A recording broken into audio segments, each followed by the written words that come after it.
दोस्तों, legal and legal में एक बार फिर से आपका स्वागत है। उत्तर प्रदेश सरकार से इलाहाबाद उच्च न्यायालय ने काफ़ी सख्त नाराज़गी जाहिर करते हुए कहा है कि गुंडा एक्ट को लेकर कोई एक निश्चित नियम बनाए कि किन परिस्थितियों में किसी व्यक्ति के ऊपर, किसी अपराधी के ऊपर गुंडा एक्ट की कार्रवाई की जाएगी, किन परिस्थितियों में गुंडा एक्ट की कार्रवाई नहीं की जाएगी। दरअसल इलाहाबाद उच्च न्यायालय के समक्ष पिछले सप्ताह एक क्रिमिनल रिट पिटीशन दायर की गई थी, जो कि गोवर्धन बनाम स्टेट ऑफ यूपी के नाम से दाखिल की गई, जिसमें पिटिशनर का कहना था कि केवल उसके विरुद्ध एक ही आपराधिक मुकदमा दर्ज था और उसी के आधार पर उत्तर प्रदेश सरकार के द्वारा उनके विरुद्ध गुंडा एक्ट की कार्रवाई की गई। यहाँ पर आपको ये समझना जरूरी होगा कि उत्तर प्रदेश कंट्रोल ऑफ गुंडा एक्ट के तहत गुंडे की परिभाषा क्या है। आपको स्पष्ट हो जाएगा कौन लोग गुंडे होते हैं और किन के खिलाफ सरकार द्वारा कार्रवाई की जानी चाहिए। दरअसल पहले आप यह भी समझ लीजिएगा कि हर राज्य में समय समय पर असामाजिक तत्वों पर नियंत्रण रखने के लिए, गुंडे बदमाशों को समाज से तिरस्कृत करने के लिए सरकार द्वारा कई तरह के प्रिवेंटिव मेजर अपनाए जाते हैं। उन्हीं में से एक यूपी कंट्रोल ऑफ गुंडा एक्ट भी है।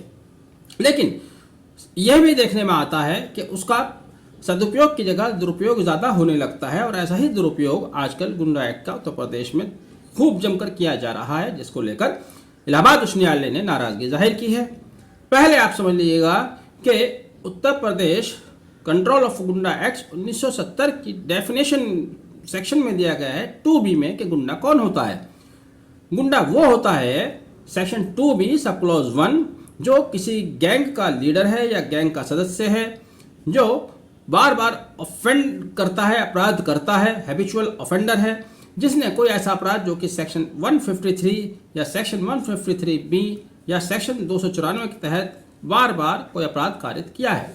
या सेकंड, ऐसा व्यक्ति जिसको immoral traffic in women and girls 1956 के तहत कोई सज़ा मिल चुकी है, उसका कन्विक्शन हो चुका है।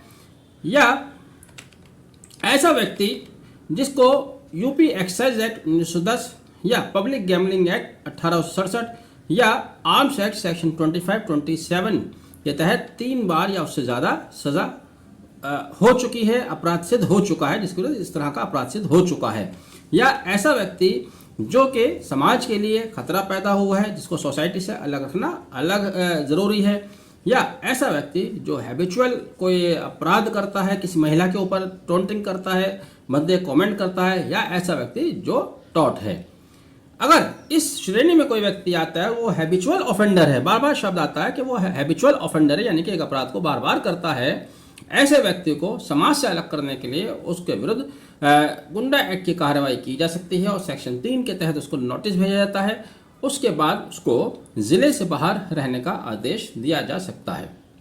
तो ऐसा ही ये मामला था जहां इस कानून का वायलेशन किया गया। गोवर्धन का कहना था कि उनके विरुद्ध केवल आईपीसी की 323-324 धाराओं के तहत कुछ धाराओं में मुकदमा दर्ज हुआ और एक ही मुकदमे के आधार पर उसके विरुद्ध कार्रवाई की गई। इलाहाबाद उच्च न्यायालय ने बार बार रिपीटेडली कहा कि यदि किसी व्यक्ति के विरुद्ध एक अपराध है, वो हैबिचुअल ऑफेंडर नहीं है, समाज के लिए खतरा नहीं है, फिर उसके विरुद्ध गुंडा एक्ट की कार्रवाई नहीं की जा सकती। इससे उसके रेपुटेशन को नुकसान होता है, उसको संविधान द्वारा जो आज़ादी दी गई है, जो रेस्पेक्टफुल जीने का उसको अधिकार दिया गया है, उसका कहीं ना कहीं हनन होता है।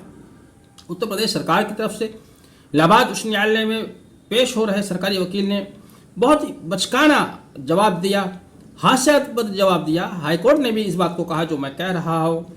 आजकल अफसोस की बात यह है कि हमारे बड़े न्यायालयों में, हाई कोर्ट और सुप्रीम कोर्ट तक में राज्य की तरफ से जो अधिवक्ता पेश होते हैं, कोई व्हाट्सएप के जवाब दे देता है, कोई चलते फिरते जवाब दे देता है, उनमें मतलब कोई कानूनी आधार नहीं होता। इसी तरह की बात वहाँ पर उत्तर प्रदेश की तरफ से सरकारी वकील ने कही। क्या कहा उन्होंने कहा कि सर, इसमें एक अपराध के आधार पर नोटिस दिया गया है, लेकिन इस व्यक्ति के विरुद्ध 2 अपराध और भी हैं।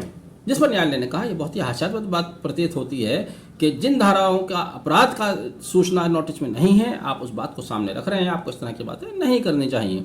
तो इस तरह से सरकारों द्वारा दुरुपयोग तो होता ही है, उस दुरुपयोग को फिर डिफेंड भी किया जाता है।